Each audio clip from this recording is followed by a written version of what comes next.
She had picked that restaurant on purpose. I realized that later. It was a public place, neutral ground, somewhere I couldn't raise my voice, break down, or make a scene.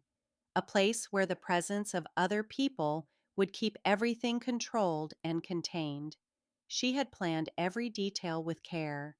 What she had not planned was that someone else would choose that very same restaurant on that exact evening at the exact same time. She looked me straight in the eyes and told me our marriage was over. Then she glanced up. Every bit of color disappeared from her face, as if someone had switched off a light. And in that instant, I realized the conversation we were having had suddenly become only the second most important thing happening at our table. The marriage I believed we had. My name is David.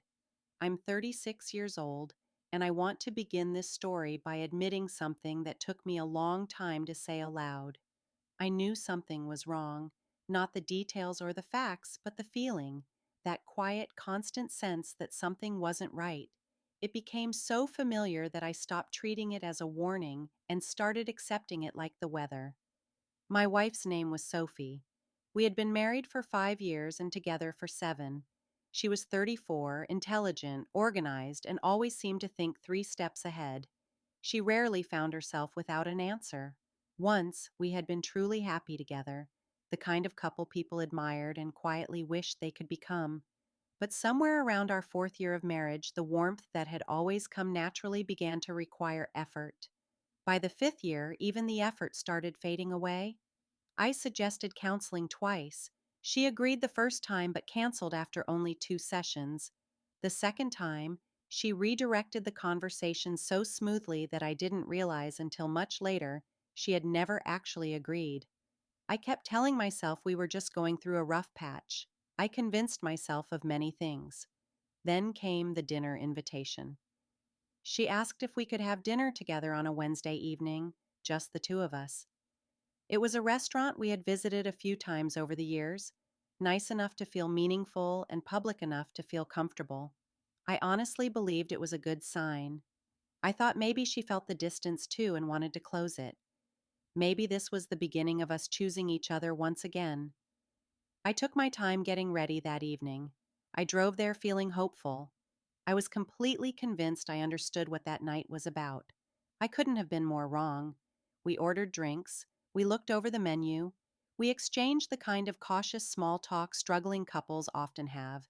Careful, polite conversations that stayed on the surface, like walking across thin ice and testing every step before putting your full weight down.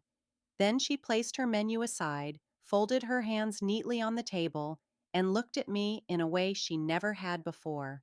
There was no anger in her expression, no sadness either. It was the calm, steady look of someone who had already made a decision, mourned it alone, and was now simply delivering the outcome. She told me she had been doing a lot of thinking. She said she hadn't been happy for a long time, that we no longer wanted the same things, that we had grown into different people, and that staying together wasn't fair to either of us. Then she said she wanted a divorce.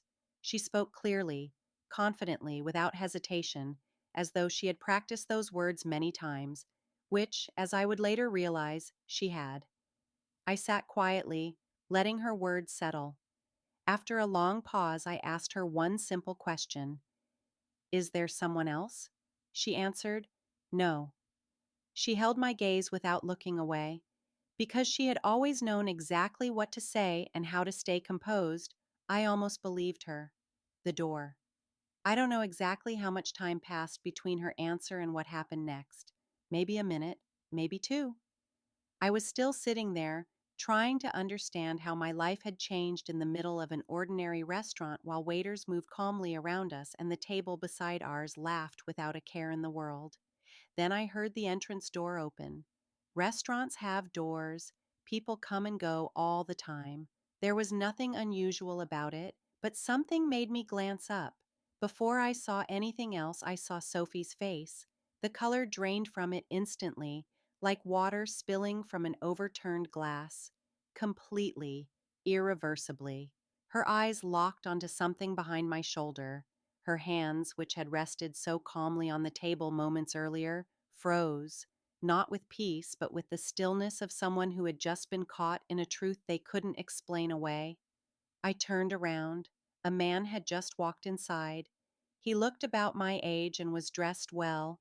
He casually scanned the room, searching for a table, until his eyes landed on us. The expression that crossed his face told me everything Sophie's words had failed to. His name was Jonathan. I learned that later. At that moment, he simply looked at Sophie, then at me, then back at Sophie, wearing the unmistakable expression of a man who had walked into a situation he was never supposed to witness. Sophie quietly said my name. I raised one hand to stop her. Then I turned back toward her and looked at her, really looked at her. For a long, silent moment, her confidence had disappeared. The woman who had calmly ended our marriage only minutes earlier was gone. In her place sat someone who looked genuinely frightened. Not frightened of me, I want to make that clear. I'm not someone people fear. She was afraid of what the next 60 seconds would force her to admit. I spared her from having to do it. "You told me there was no one else," I said calmly. It wasn't a question. It was a statement. She opened her mouth to respond. I gently shook my head. "You don't need to answer." Then I finished the drink in my glass, set it carefully back on the table, folded my napkin, and stood up. I looked at Sophie one last time and spoke words I had never planned to say. They came from somewhere beneath the shock, beneath the sadness, from a place of cold clarity. "You picked a public place because you thought it would be easier to control this," I said. "I hope it was worth it." Then I walked toward the door. Jonathan was still standing near the entrance. He stepped aside as I passed. I didn't look at him. I didn't acknowledge him. He wasn't the point. He never had been.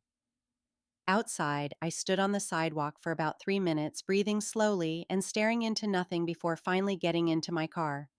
The following days were quiet. Sophie came home later that night. I was already lying in bed.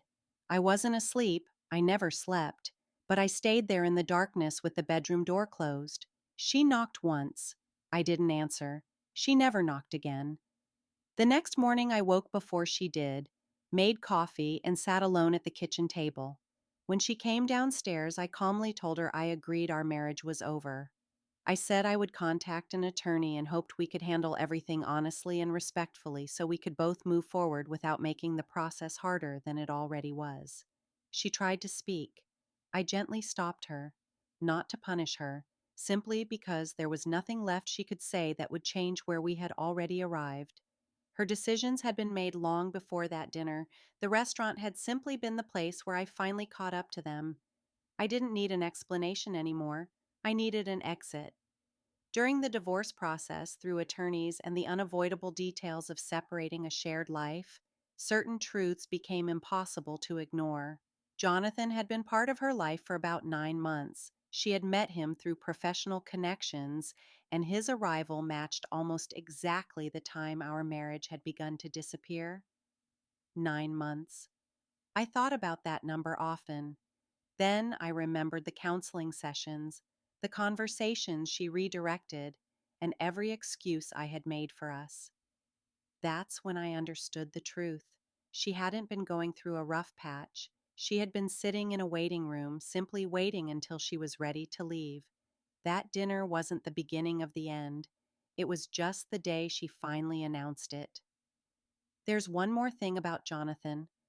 About 4 months after our divorce was finalized, I heard through a mutual acquaintance that he and Sophie had broken up.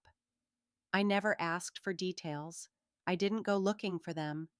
The information simply reached me the way news often travels through shared circles, whether you want it to or not. I sat with it for a while, and I felt absolutely nothing. No satisfaction, no relief, no sense of revenge, no pleasure in someone else's consequences. Nothing. Because by then I had spent enough time building a new life that the old one no longer occupied my heart. And in that moment, nothing felt exactly like freedom.